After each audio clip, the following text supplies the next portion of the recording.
Welcome to In Jamaica. And if this is your first time here, please subscribe, click the notification bell, and stick around to see places in Jamaica. Currently, we are driving east on the White Horses to Roselle Main Road towards Roselle. Turning onto School Road. On the left is the Morant Bay Examination Depot. If we had continued straight on the White Horses to Roselle Main Road, then the road would take us to places such as Morant Bay, Port Morant, Golden Grove, as well as to Portland Parish.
On the left is the White Horses Primary and Infant School.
The road ahead is impassable, so we are turning back towards the main road.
Again, on the right is the White Horses Primary and the Infant School.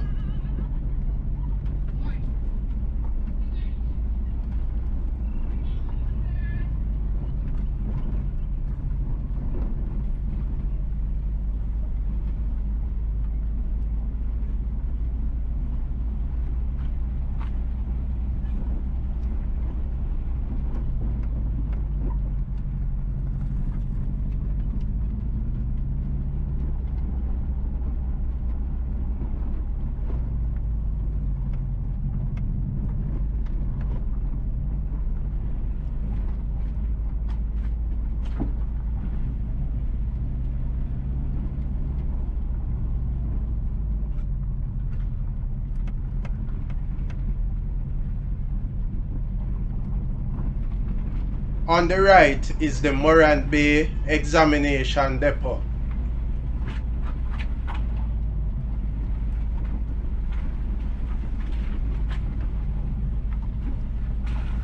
We are back at the main road. Going left will take you to Morant Bay, Port Morant, Golden Grove and the other communities, as well as to Portland Parish. Going right will take you to White Horses, Yallas, 11 Mile, Bull Bay and the other communities, as well as to Kingston. Please remember to subscribe to In Jamaica. Give us a like and share, and thank you all for watching.